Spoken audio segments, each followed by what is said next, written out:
তোমাদের আজকে আমি একটা আইসক্রিমের রেসিপি করে দেখাবো চিনি ছাড়া এই গোবিন্দভোগ চালের রেসিপি। দেখো তার জন্য আমি হাফ বাটি গোবিন্দভোগ চাল নিয়েছি।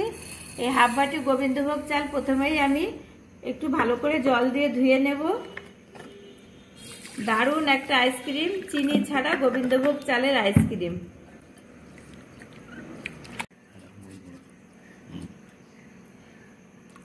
এরকম গোবিন্দভোগ চালটা আমার খুব ভালো করে ধোয়া হয়ে গেছে। এত কড়াই বসিয়েছি, এখানে আমি ফুল ক্রিম হাফ লিটার দুধ নিয়ে নিয়েছি। অবশ্যই ফুল ক্রিম দুধ নিতে হবে।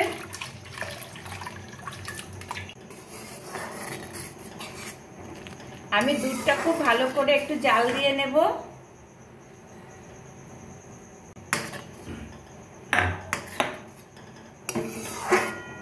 আমি কিছুটা দুধ এই গোবিন্দভোগ চালের মধ্যে দিয়ে ভিজিয়ে রাখছি চালটা। এই দুধের মধ্যে আমি 8-9টা কাজু দিয়ে দিচ্ছি আর কয়টা আমন্ডস বাদাম ভিজিয়ে রেখে দিলাম। চালের সাথে কাজু আর আমন্ডস বাদাম এগুলো আমি ভিজিয়ে রেখে দিলাম। এদিকে দুধটা আমি খুব ভালো করে জাল দিয়ে নেব।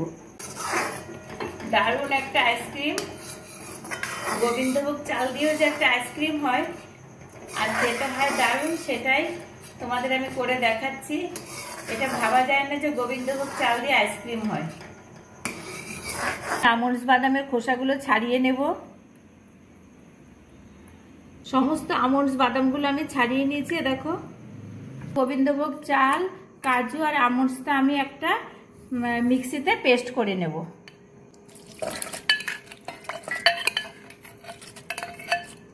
খুব মিহি করে একটা পেস্ট তৈরি করে নেব। এই দেখো গোবিন্দভোগ চালটা আমি খুব সুন্দর মিহি করে পেস্ট করে নিয়েছি। এবার আমি এই গাঢ় করা দুধের মধ্যে আমি ঢেলে দেবো। দেখো অনেকটাই শুকিয়ে গেছে, দুধটা খিরখির হয়ে গেছে। এর মধ্যে আমি ঢেলে দেবো।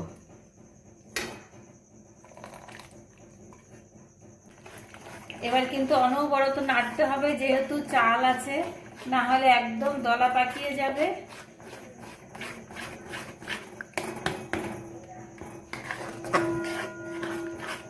বেশ একটা থকথকে ডো মতো হয়ে গেছে। এবার আমি নামিয়ে নেব। অনেকটাই শক্ত হয়ে গেছে, যেহেতু গোবিন্দভোগ চাল আছে বলে এরকম হয়ে গেছে। এবার আমি নামিয়ে নেব। কিন্তু একটু মিষ্টি করতেই হবে, তাই আমি তো কোনো চিনি এখানে ব্যবহার করিনি। তাই আমার ফ্রিজে খেজুরের গুড় ছিল। এই যে খেজুরের গুড় রাখা ছিল ফ্রিজে, আমি এই খেজুরের গুড় 1 চামচ মতো দিয়ে দিচ্ছি। ক্রিমের কালারটাও খুব সুন্দর আসবে আর মিষ্টিও হবে। আমি কোনো চিনির এখানে ব্যবহার করব না। এবার ভালো করে আমি মিশিয়ে নেব।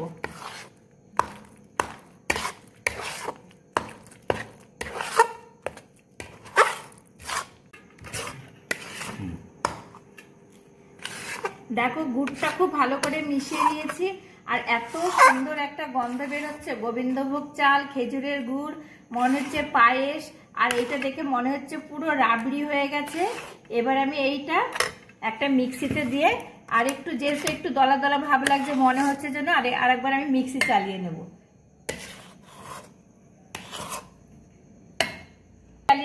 একবার চালালেই হয়ে যাবে, বেশি চালানোর দরকার নেই। সুন্দর মিহি করে পেস্ট করে নিয়েছি। আমি এবার একটা বাটিতে ঢেলে নিচ্ছি।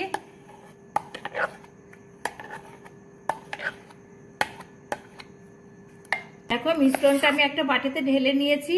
কত সুন্দর কালার এসছে গুড় দেওয়ার জন্য। আমি এখানে খেজুরের গুড় ব্যবহার করেছি। তোমাদের হাতের কাছে যদি খেজুরের গুড় না থাকে তাহলে তোমরা কিন্তু আখের গুড় দিয়ে আখের গুড়টা ব্যবহার করতে পারো। সেক্ষেত্রে তোমরা একটুখানি এলাচের গুঁড়ো দেবে কিংবা একটু সামান্য ভ্যানিলা এসেন্সও দিতে পারো।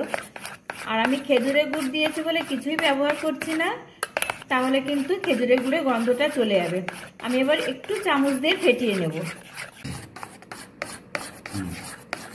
দেখো বন্ধুরা, আমি খুব ভালো করে ফেটিয়ে নিয়েছি চামচ দিয়ে। বেশ নরম হয়ে গেছে, পাতলা হয়ে গেছে। আর তোমরা যদি মনে করতে একটু শক্ত লাগছে তখন তোমরা একটু দুধ দিতে পারো, দুধ দিয়ে ফেটাতে পারো, তাহলেই পাতলা হয়ে যাবে। আইসক্রিমগুলো এরকম গ্লাস নিয়েছি, গ্লাসের মধ্যে করব। একটা গ্লাসে ঢেলে দিচ্ছি।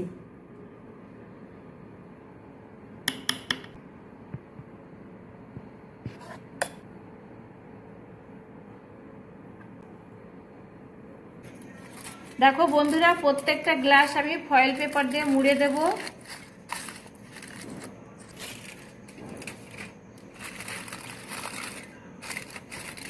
ফয়েল পেপার দিয়ে মুড়িয়ে দিয়েছি। এবার আমি কাঠি গুঁজে দেবো, আইসক্রিমের কাঠি গুঁজে দেবো। এগুলো আমি অল্প করে চাকু দিয়ে কেটে দিচ্ছি।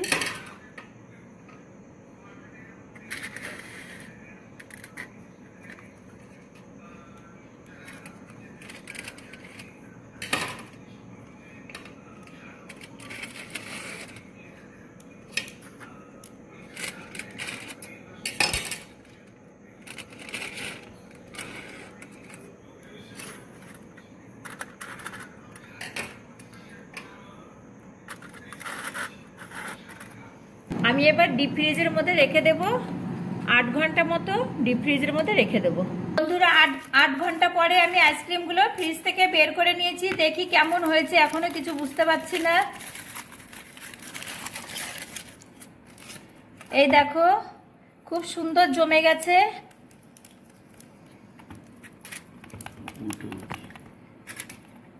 এবার তোমাদের আমি একটু তুলে দেখাচ্ছি। এই দেখো, গোবিন্দভোগ চাল দিয়ে যে এত সুন্দর আইসক্রিম হতে পারে তা কল্পনার বাইরে। কাজু আর পেস্তা ছড়িয়ে দিচ্ছি। দেখো কতটা লোভনীয় হয়েছে, আর এতটাই সুন্দর গন্ধ বেরিয়েছে, মনে হচ্ছে পায়েস পায়েস একটা গন্ধ। তোমরা কিন্তু অবশ্যই এভাবে বাড়িতে বানিয়ে খাবে আর সবাইকে খাবে। বাচ্চারা তো খুব পছন্দ করবে। এখন তো গরমকাল, তোমরা সকলেই বাড়িতে আইসক্রিম করে, কিন্তু গোবিন্দভোগ চাল দিয়ে একবার অন্তত আইসক্রিম করে দেখো।